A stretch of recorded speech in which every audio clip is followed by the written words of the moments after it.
Person. You can call me Davis. I am a senior digital security trainer at Freedom of the Press Foundation, and I'm here to talk to you about your personal data as it relates to your privacy and your security. And so I feel like a little bit of an odd one out on today's conference program, and I want to say thank you so much for joining me today. I know there is a lot of competition in this time slot, up to and including where our garbage goes, so I just want to thank you first and foremost for choosing me over garbage. Let me show you let me get this ready. This is a slide for my organization. I broke something. There it is. Okay, that's good.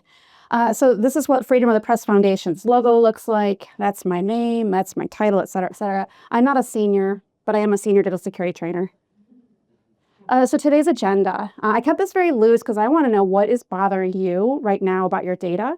So I didn't really choose exactly what we'll talk about today because I want to know from you what's important to you. Rest assured, I do presentations like this. This is my 5th one in 5 days. So even though it says choose your own adventure, you're safe and secure. I know what I'm talking about to the extent that I know what I'm talking about.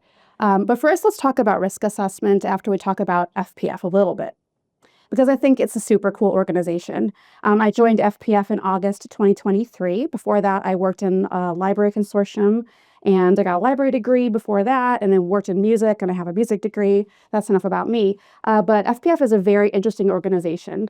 For one thing, we have a data set, actually. It's called the U.S. Press Freedom Tracker. It's been in operation since 2017, and it keeps very close track of press freedom violations in the United States. So it started in 2017. So for better or for worse, we have a really good test data set of what was going on in 2017 through, say, 2020, and what is going on now in 2025. So we'll have a very nice apples to apples over time. So this is of interest to you if you're interested in data. We also do software development. This is a cool product that you should know about. It's called SecureDrop. It was developed at first by Aaron Swartz, and if you've heard of Aaron Swartz, you know how a big deal that is. It is a secure way for sources, say those in the federal government right now, to share data, sensitive data, with journalists in a way that keeps the data anonymized on the side of the source and the side of the journalist. So it solves what we can know to be the first contact problem, which is how do you reach out to a journalist with something that you don't want the government to know you're sharing, for instance, for example, without blowing yourself up. So this is how folks can do that. And then we also maintain danger zones. So what about those documents that come across to journalists? How can journalists then keep documents safe from blowing up their sources by scrubbing them to remove anything identifiable? Metadata, printer dot, otherwise. And then finally, there's us, my little team. We're a team of 5. I think we're like a small and mighty basketball team. We're actually in interviews for a 6th member, and I can't wait to find out who that is. We do education in terms of both things like this, where I'm presenting to a live audience.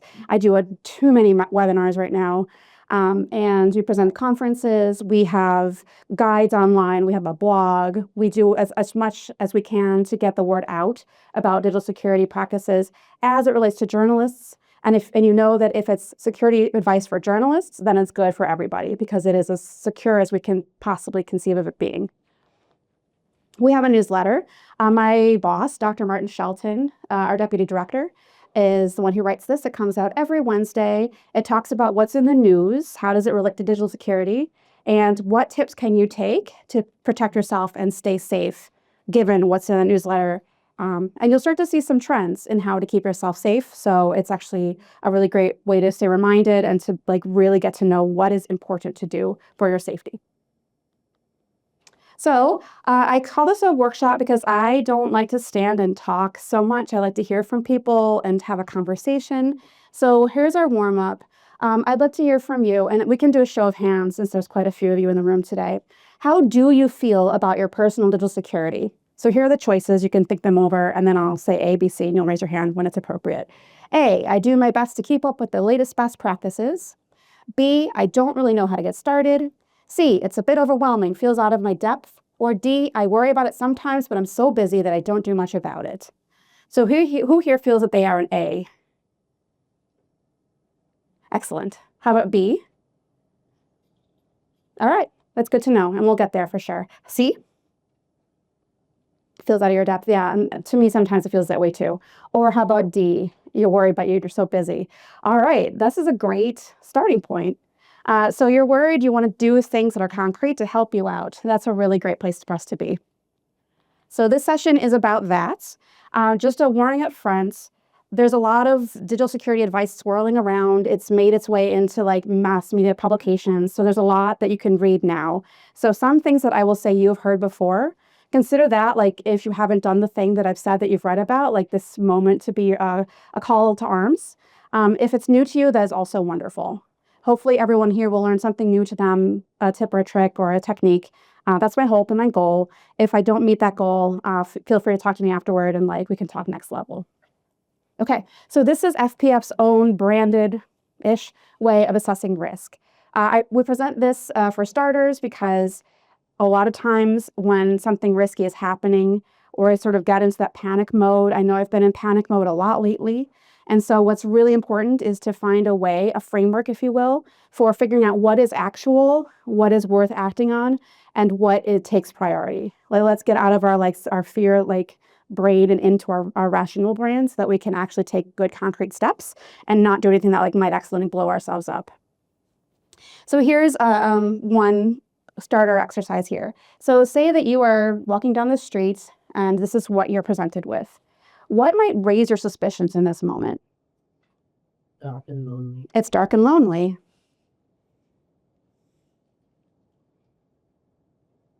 Anything else bothering you about this?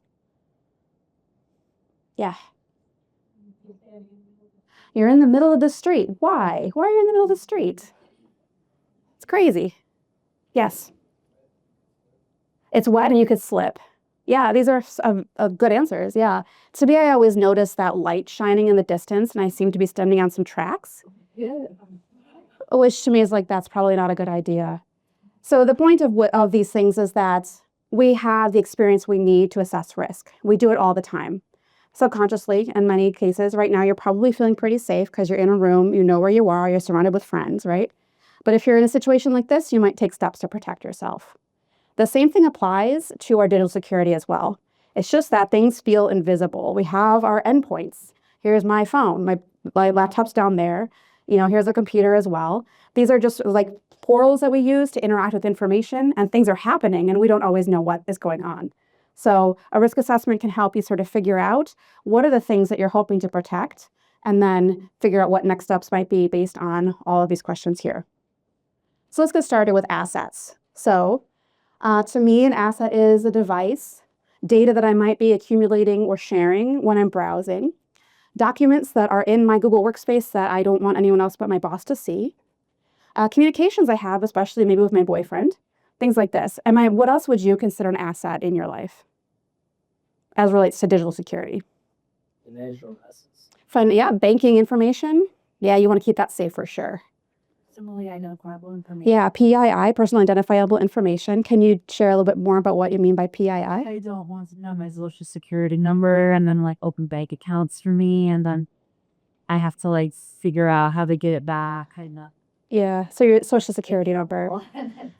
Yeah, she's saying, just for the people over there, social security numbers and does not want to tip into financial, you just put it so beautifully. Oh, just identity fraud. Your information to Yeah, opening accounts, things. basic. Right. Yep. Yeah, fraud. I'm applying for travel visas, so I have to scan my computer. Good times. So yeah, biometrics data, like your face scan. Let's take one more. Yeah, DNA data. Is that in the news at all right now?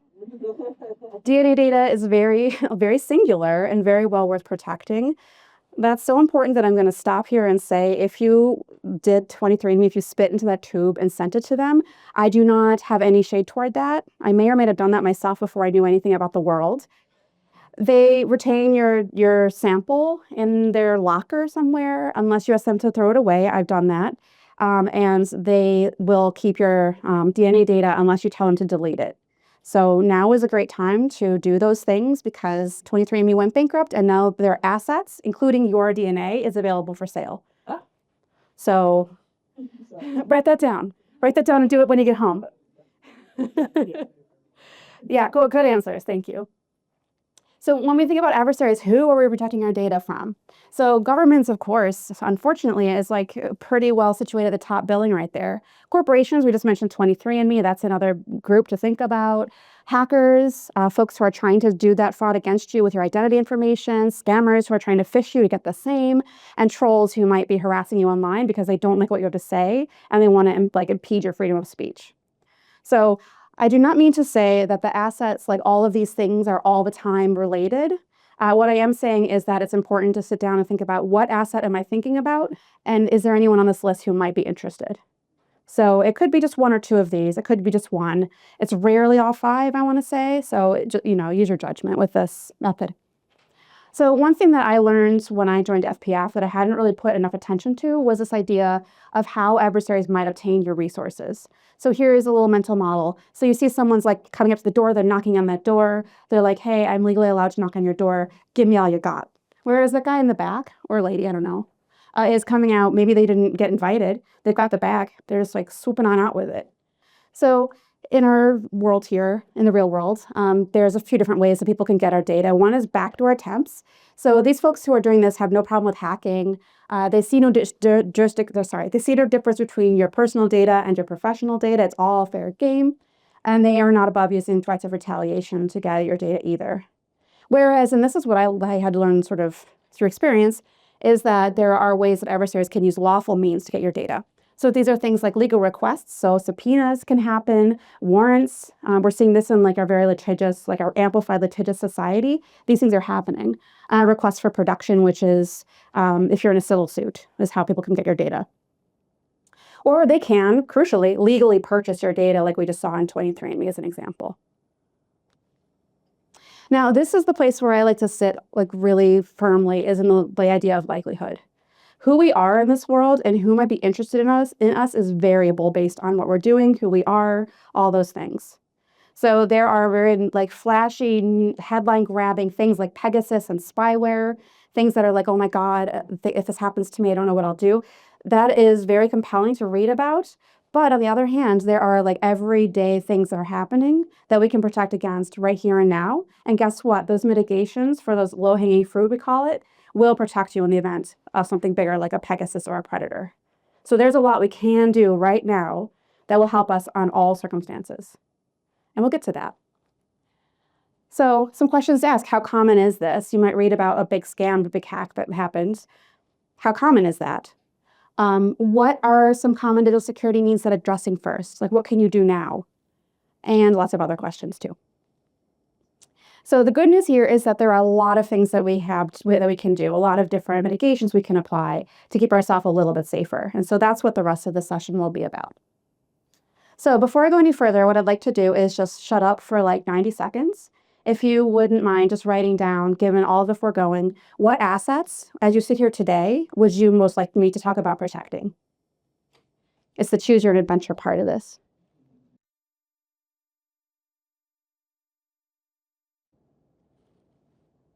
Okay, so I'll call that time up. Does anyone want to share an asset that they'd like to hear more about protecting? Your phone. Okay. So we could talk about device security if you'd like. Anyone else? Yes. Passwords to like financial like important site. All right, passwords. I love it. Location data. Location data. Yeah. Okay. I don't know if it's but like my digital footprint. Okay. Digital footprint. It does. Yeah. Yes. Anyone else? My identity. Identity. Okay. Yes. Yeah, contacts. Contacts. Okay. Yes. Specifically for the phone, I've been hearing that you get like fees at the border. Travel security. Yeah. Okay. Financially. Financial data. Okay. I think to know your thoughts on which assets we might think about protecting that we had. I mean, I have a pretty good answer for that. Yes. Associations. Okay. Your people that you know. People that you know. Or might not want other books to know. Let's say sometimes like you have hostile parents, your parent. Yeah. Right, things like that. Gotcha. Cool. Yeah. So we want to hear about basically everything I've got. So let's see. Before I go any further, if you want to read more about our version of the risk assessment, I wrote this article in November. So hopefully made it pretty easy there. Let's see. A little bit of all of these things. Someone asked me very compelling, what do people not do that they should do more? And to me, that's account security. And I can tie that into device security as we go. And then maybe throw in a little bit of like protecting yourself from having your contacts revealed. Yeah, okay. So account security, my favorite topic, to be honest with you, is also related to how not to get hacked, right? So think for a moment about all the data that you need to use a password to get into. We already talked about fraud. We talked about like accessing bank account information, right? We could even think about social media. So even that could be a protection against like making sure that you're not, having people that you don't want to be talking to get into your account. So if that sounds like fair game, let's do it. I will try to get through this in about half an hour so that those other points of queries that you have an answer to. And I also prepared, of course, a resource pack to go with the session so you can follow up on that. There's also a massive checklist. Like the first thing I did the morning after the election was sit down at my computer. It was like 7 a.m. and I had like a panic moment and I was like, what are we going to do? And the way that I responded and the way that my colleague helped me respond was to create just a checklist. Like just a checklist. Like don't talk about why or blah, blah, blah. Just here's what to do. Boom, boom, boom. So that exists on our website as well. So if you want to just like top to bottom, get your security all lined and in order, please visit freedom.press. It's called a journalist checklist for 2025 or something like that. You can search for it. It's also in our the digital security blog. So account security practice covers a lot of bases, which I love it, which is why I love it so much. So it protects anything you store in an online app or a website from adversaries like governments, say, corporations, scammers, who are using tactics like phishing or account hacking, or even just like the sale of your data, honestly. So let's talk a little bit about how account hacking actually happens. Here is a test case. It's from 2016, but we still use it because you would not really expect that Mark Zuckerberg had his accounts hacked and sort of taken over. His Twitter, Pinterest, LinkedIn accounts were all hacked. This happened because LinkedIn had a massive data breach, and you might have heard about this, in 2012, where some hackers came in, they scooped up the username and passwords for millions of people and just like dropped them eventually onto the dark web. And so Mark Zuckerberg had a LinkedIn account. Who would have thought? So how do you think that hackers got into his accounts? Was it A, Elon Musk posted his details on X/Twitter? Was it B, Zuck lost his iPad at the airport? Was it C, Zuck used a non-unique password? Or was it D, Zuck charged his phone with a hacked USB charger? What'd you say? I think D. You think D? Who agrees with D? See, C? Who agrees with C? Most people, yeah. To some degree or another, all of these are here for a reason. We know that Elon Musk and Mark Zuckerberg had this massive beef, and they even threatened to like go to the UFC about it. And I was like, could they please just do the cage match? Because that would be so fun to watch. They didn't, and they won't. I'm sorry. But yeah, they definitely have an issue with each other. Losing your device can cause some headaches, and so it's very possible that Zuck could like roll up to his private jet and like leave his iPad in the back of his like chauffeured Rolls Royce, and that chauffeur would be like, "Ha, gotcha now." Like that could happen. Yes, he did use a non-unique password. This D here is a legend, a myth that gets perpetuated. The SEC or FTC, I can't remember what the middle initial is, for the people who look into this, have never seen a credible claim of this, even though it gets reported every single year without fail. That's not actually a real thing. Okay. At least there's never been a reported incident. I was wondering when he goes to the airport that we use the chargers and I'm always afraid to plug it into them like. Yeah, who's been here, but yeah, there's never been an actual reported case. So you can rest assured. Also, this is just my attempt at like meeting your travel needs as well. This is my travel case. And I have my chargers in here and this little handy thing that I plug in and charge up in advance. And so my phone charges off of this. So I'm never in that position. Even though I know that's a myth, I just like to know what's going on. So that's one travel tip. Okay. Yep, that's the answer. Yeah, it's because of the LinkedIn theft of data. You'll never guess what his password was. It's right here. That is such a bad password. It's six things, and it's like Like that is so bad. This was 2016 when they caught this, so he should know better. And I bet, you can all do better than that for your passwords too. So let's talk about like not getting in that scenario. Here's Question Kitty, and Question Kitty has a question.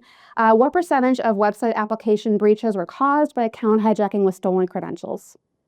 So what percentage would you guess of people were in Mark Zuckerberg's position, have been in the past? 75. 75? 90? Anyone else want to guess a percentage? Say that again? 80. These are all very good guesses. It's 86%, right? So the point here is that keeping your account credentials, your passwords, and your usernames as locked out as you can means that number will go down. How? Because when we, as humans, attempt to remember all those passwords, I just checked over lunch, I have 384 passwords. My brain cannot remember all that detail. It just won't do it. I tried and failed. And so there's ways that we can work around that. How can we do that? By using a password manager. Who here has heard this advice before? Who here is actually using a password manager? Pretty good. Pretty good. So I'll give you like my next level password manager tips then in that case. So if you're not using a password manager, we recommend 1Password. That's my favorite. That's the one we use at Freedom of the Press Foundation. Bitwarden also very good. If you are someone who is at a higher risk for these account takeovers and things like that, you can use KeePassXC, which is a local password manager. It stays on your device. It does not store anything on the cloud. The challenge then, of course, becomes like that's your single source of passwords and it's not interoperable, but for some folks, it's necessary. If you don't know already, you can have your password manager write your passwords for you, which is nice because machines are generally better at writing passwords than people.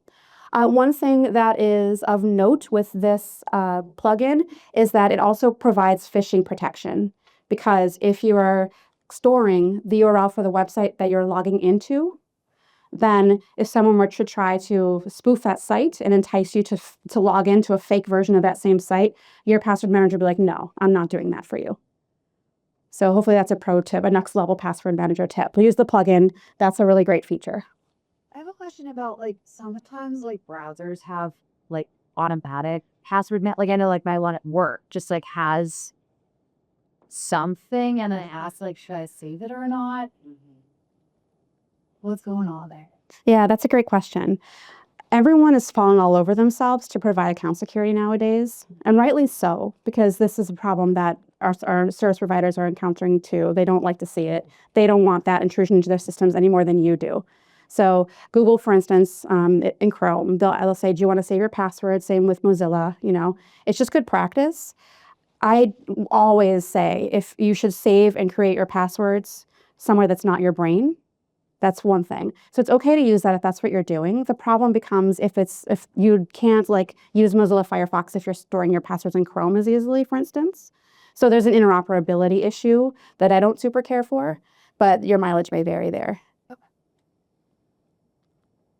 Yeah, what does a password manager have that I don't?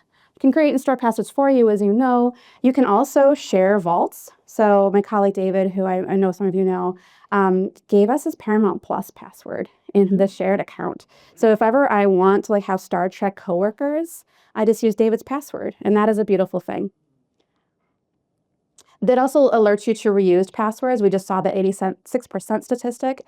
The thing is that you never ever, as best as you possibly can avoid, you never want to use a password twice. It's a one-to-one relationship between your account and your password. Just reiterating that because that is an important fact. What about the password for my password manager, the chicken and the egg conversation? So, oh yeah, here's the attributes. So this is my little mnemonic, URL, unique, random, long.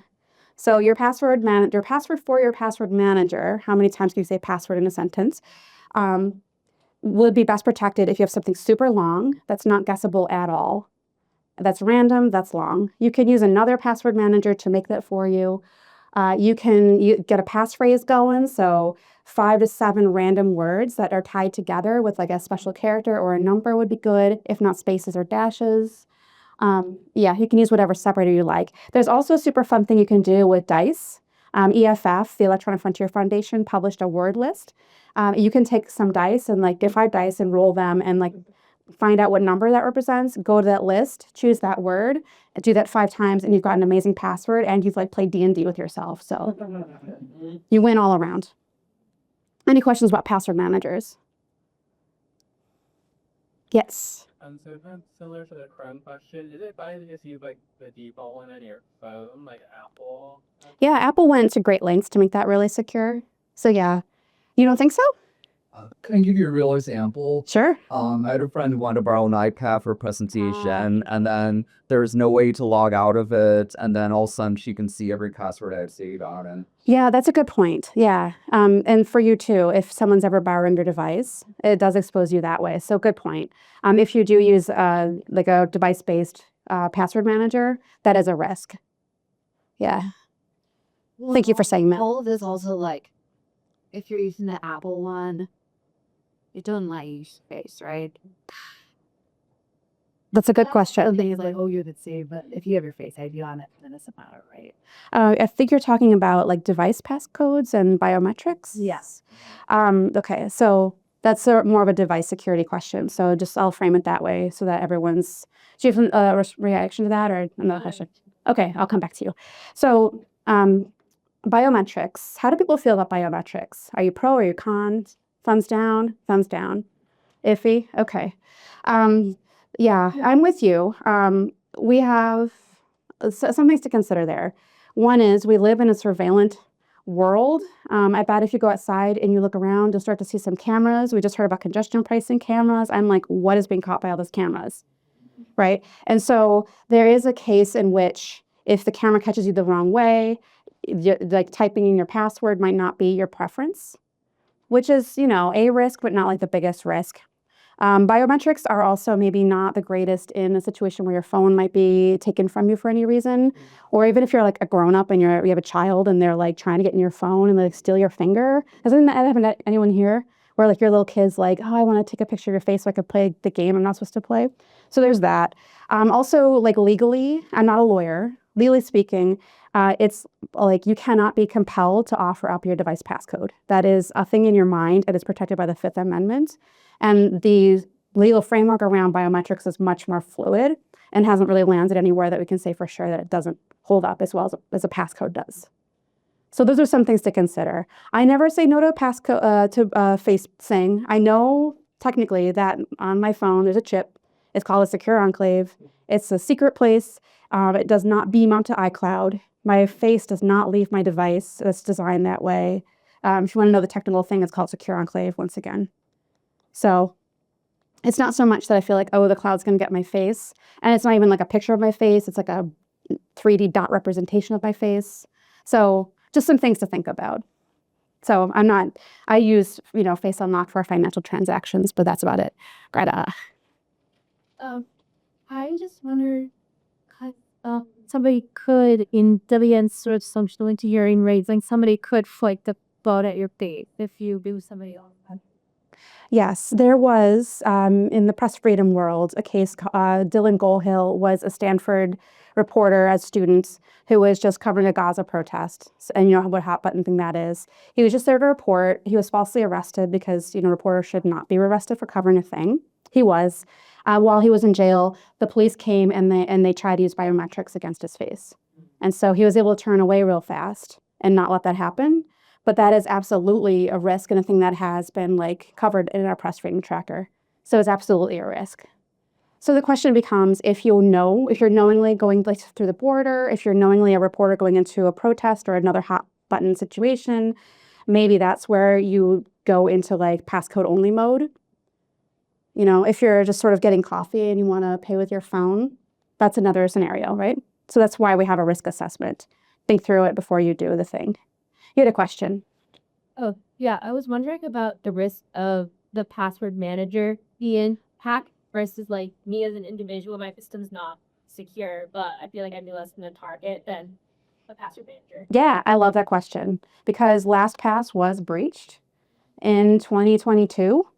Some things I hate about it. One, it made everyone sour on password managers, but password managers are so useful and so generally helpful. It's all things considered, it's not using a password and having to remember all that and being like human about it, aka not remembering everything and having like duplicate passwords versus, this password manager scenario. Like it tilted the balance in a way that I wasn't happy with personally, as someone who's a real proponent of password managers. Two things about it. That one thing that I hated, one was that they didn't disclose for months. We found out, we were at work, a LastPass user. We found out in January when they had been breached last year. Not like this January, but like January's past. So I was like, why did you not say something right away? Because then I spent like my whole day changing all our passwords. That gives people time to like try to crack the encryption of the password manager. But on that note, the encryption was very strong. They weren't able to actually like make use of the data they ran away with, these hackers, because all the passwords were encrypted except for like the notes field. But the substantive like thing you're trying to protect was more or less safe. But now your passwords are out there and someone's definitely trying to crack that. So what we gained really was like time between knowing about the hack, changing our passwords, and rendering all that data irrelevant. So there's pluses and minuses to the whole thing. Mostly minuses. I'm still mad at LastPass. Yeah. So if you are still that pressing, changing all your passwords. Yeah. Yeah. If you haven't since January 2023, I'd recommend it for sure. Yeah. Good question. Yes. Yeah, for sure about biometrics. Is it kind of like counterproductive because for Moon to do one password for one password for one account? Or if you use your face or the finger, you kind of like you use it the same thing. Biometrics will change. They keep reusing for multiple accounts. You don't know what the future looks like. I don't know what technology is going to develop. Your password can always change, like your AC or your fingerprints again. Yeah, and that's a well-met point for sure. Yeah, I would be a little more concerned if I didn't know that there was secure enclave on my phone. So you're right. It's also a local copy that I can destroy. So, but yeah, your point's well met. Okay, let's keep it moving. Okay, so now that you all have impeccable password management set up, what else should you consider? Social engineering is a very big deal right now. Very, very big deal. People are trying every day to use psychological manipulation to get everyone, really, to perform actions or divulge information that they normally would not choose to do. So phishing is a method of social engineering. Raise your hand if you've heard of phishing before. Cool. So I won't belabor this too much. We'll just take a look at this example. This is all in service of saying that like we are, as humans, we react, in ways that are counterproductive sometimes. And here's one such way. So here's a case where a prominent lawyer was arrested, and while she was still being interrogated, several of her colleagues and NGOs received an email purporting to be a Dropbox share. So just a quick test of this. Does this raise your hackles at all? This is what you would have seen if you got that email. What about this looks suspicious, if anything?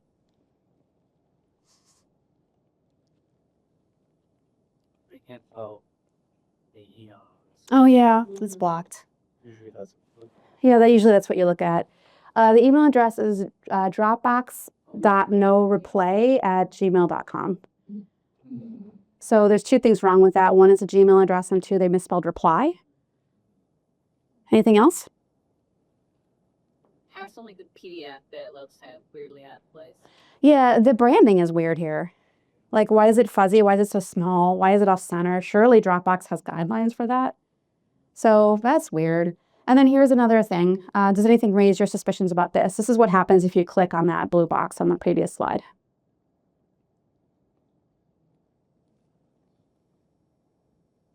The hyphens drive me crazy too. Yeah. Yeah. Yep, that URL is fishy. Yeah. And this is a deep cut, but to me, this looks like the Google sign-in process. I would say. Yeah. Yeah, that's not what Dropbox looks like. It's a deep cut, but yeah, there's a lot of things that are wrong about this. Here's the larger point about that domain.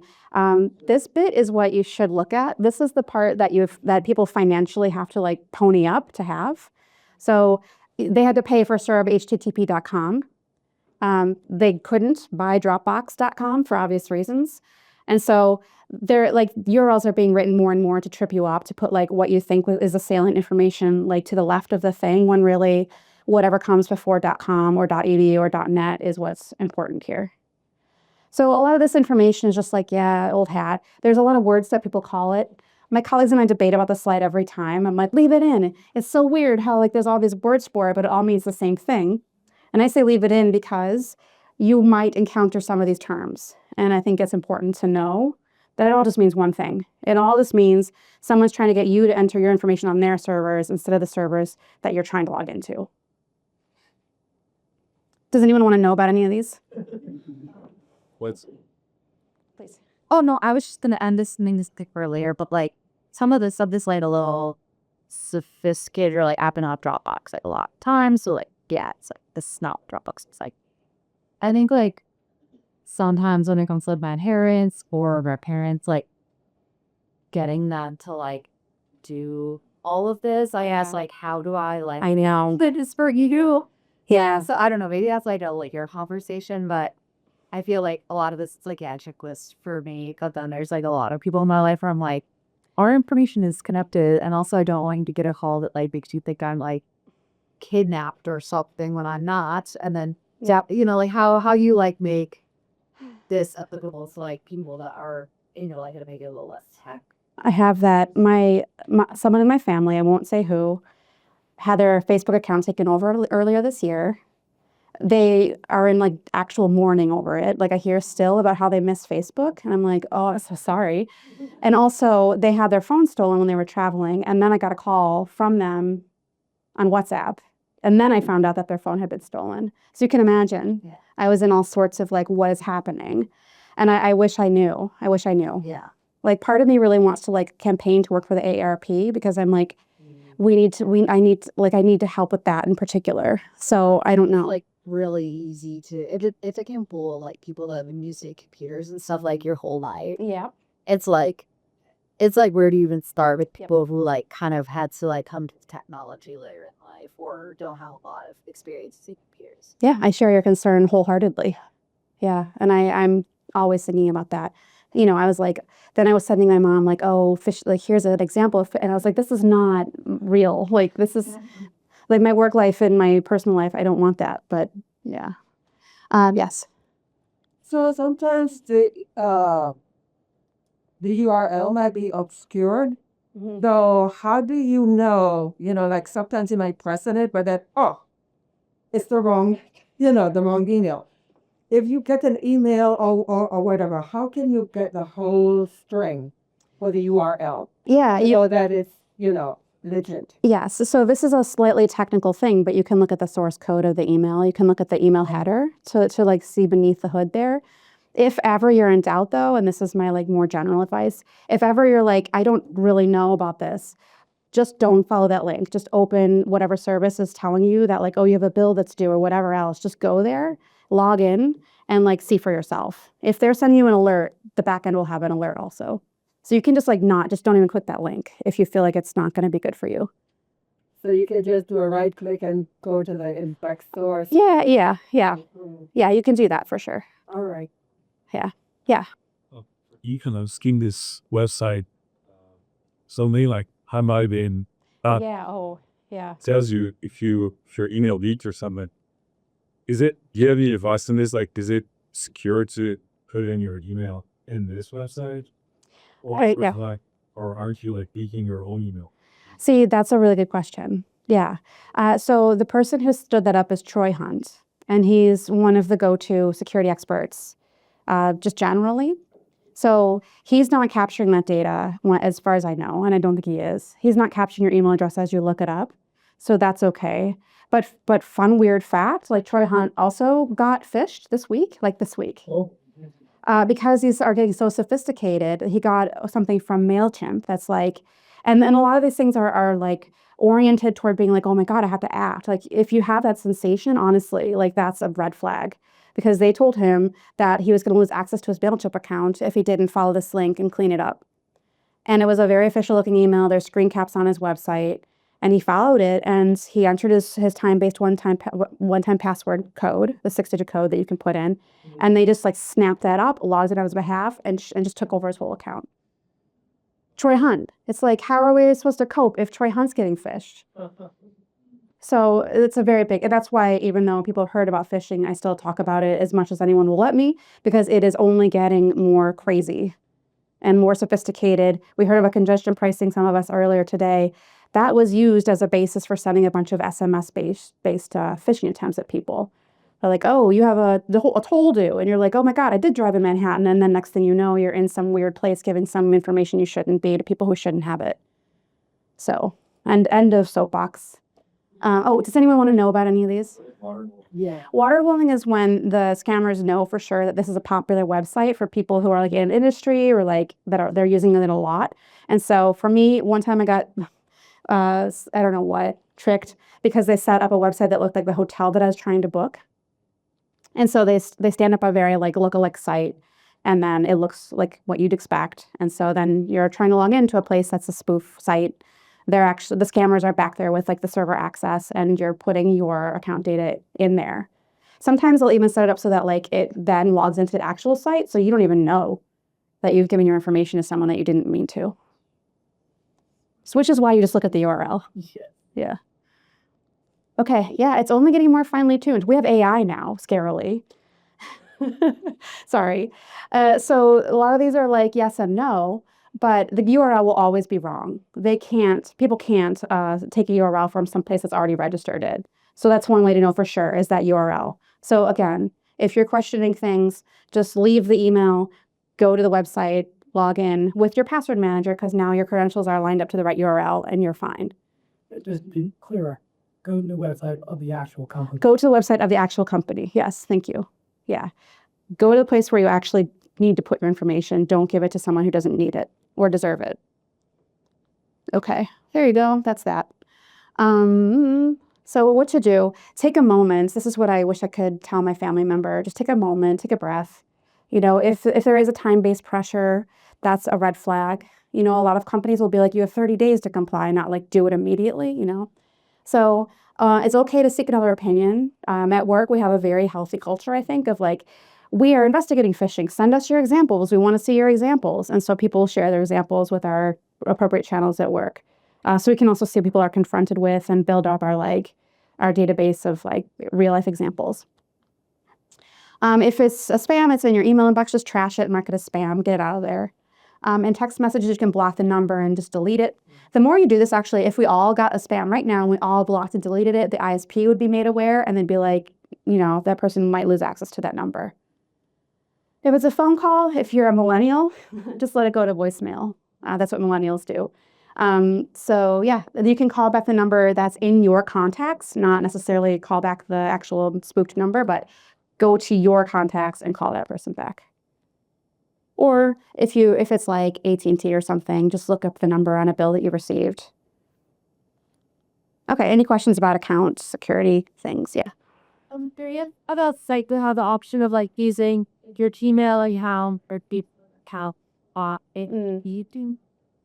Yeah, I try to avoid that as best as possible because I personally like compartmentalization, and for my ability to like not have any sort of data flowing between things, simply because I have no purview over that. I don't really know what they're doing behind the scenes with that information. So I try to avoid single sign-on to the extent possible. Yeah.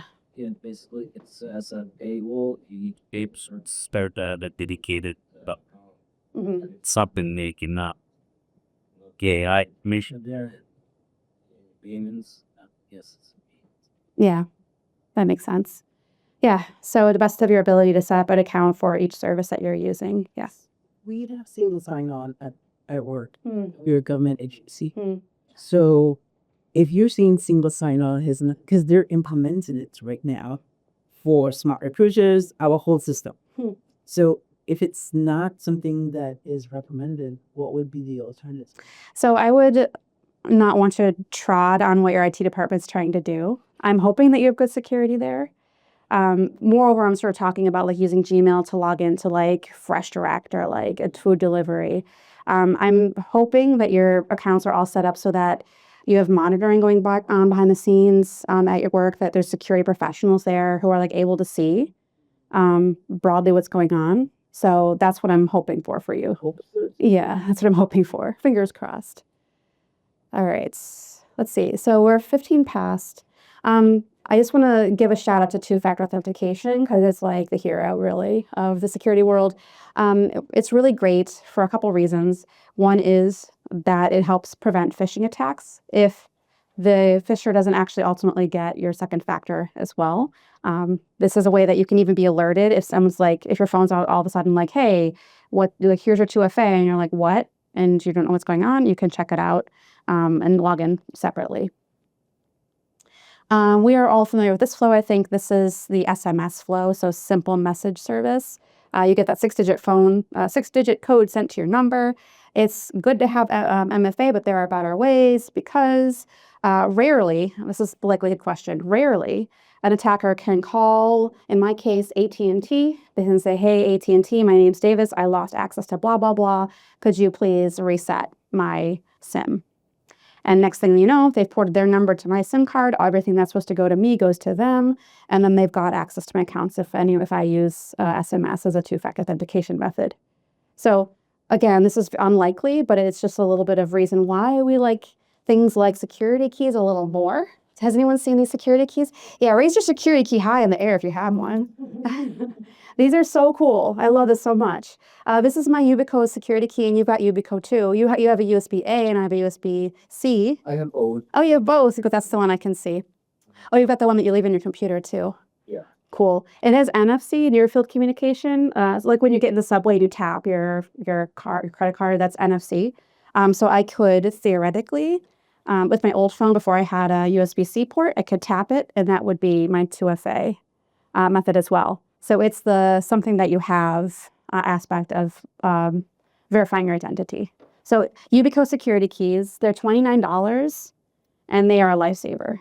So I highly recommend. Very secure. My colleague David even tried to destroy his by running over it with a car. He put his through all the wash. He did all sorts of shenanigans to see if he could break it.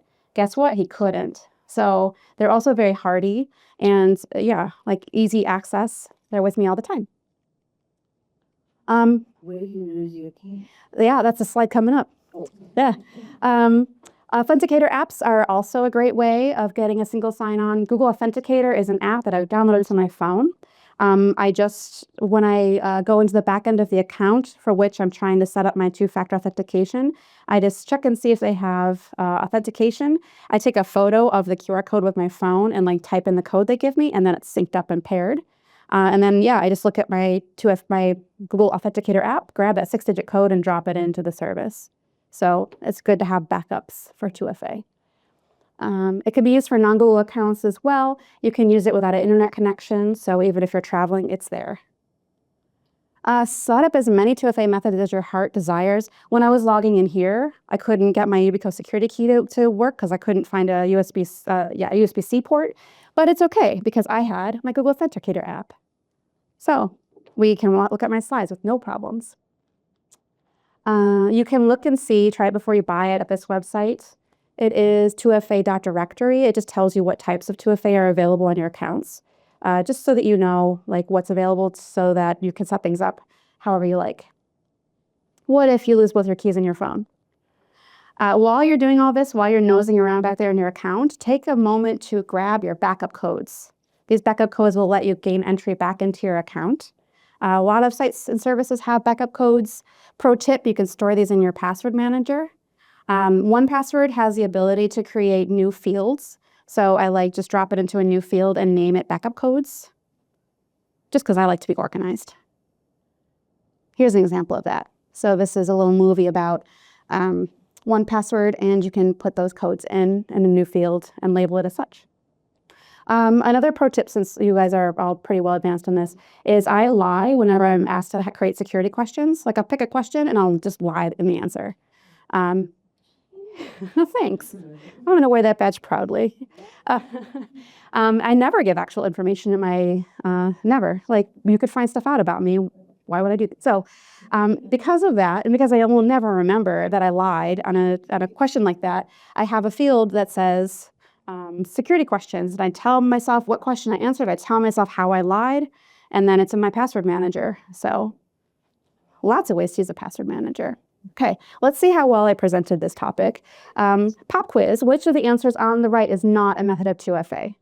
Is it A, security keys, B, authentication apps, C, backup codes, or D, SMS codes?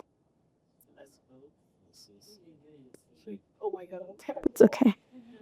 I can see you're learning, so I'm going to give you a pass. It is C, backup codes. Yeah, they're not technically a form of 2FA. Definitely grab those as you go. You don't want to lose access to your account because it is a nightmare to get access to your account again. So any questions about anything that you wrote on your assets sheets before? Yeah.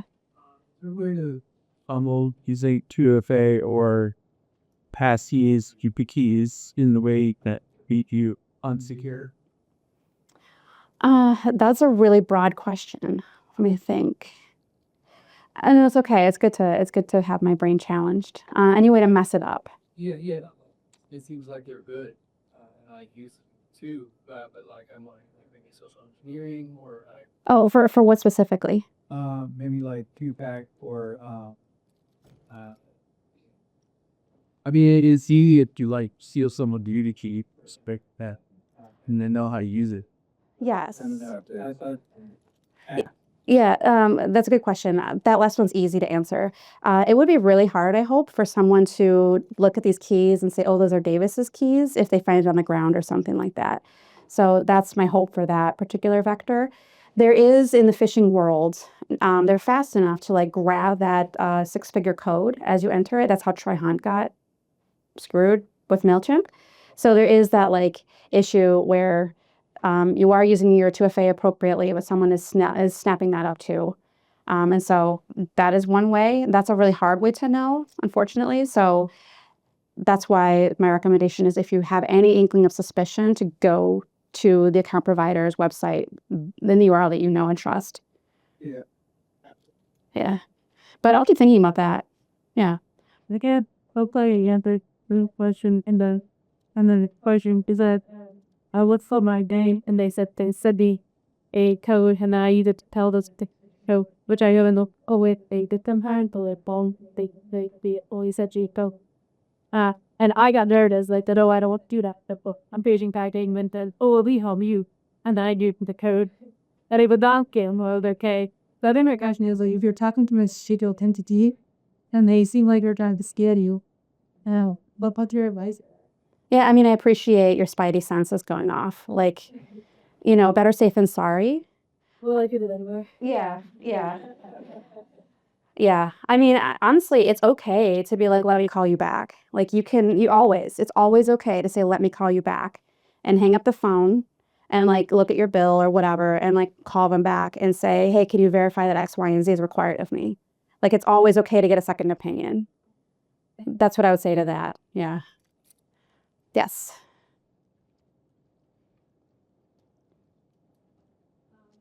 Include this bubble. Yeah. When I go up these like your laptop or Apple hard drive, specifically, yeah. Yeah, that's a really great question. I think also applies to travel security. So, let's see. So first and foremost, having a really strong and unique passcode to your devices. My phone requires me to put a 6-digit passcode in. I challenge you to see how long you can do.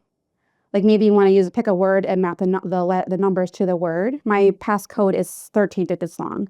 And it took me a lot of time to like get quick at it. But like at first I was like just learning it and letting myself have that moment. Because I know that brute force techniques like where they're trying to crack your password, those exist. So the longer you can make it, the more entropy you're building it automatically. So the longest you can possibly stomach for all your devices, that's one piece of advice. Another is, and this is travel security too, don't carry more than you need with you. External drives are great. You can like back up your computer using like iCloud or whatever service is actually like engineered to like be doing your full system backup. You can also use an encrypted drive to just like park your documents. They're encrypted, but they're not like in the iCloud system. That's okay. Encryption is another thing. If you want to learn how, Veracrypt is a very like, it's open source, not the easiest user-friendly service, but it's a good go-to, Veracrypt, for encrypting a drive. So making sure you're offloading things that don't belong. If you're traveling, I'd say this is what I'll do. I'll make a backup of my code of my phone on my computer, and then I'll basically like take off everything that I don't want CPP to have access to. One thing that I read, some piece of advice that I read this week, particularly pertaining to travel, is to not just have it be a blank wiped device, because that's also a red flag.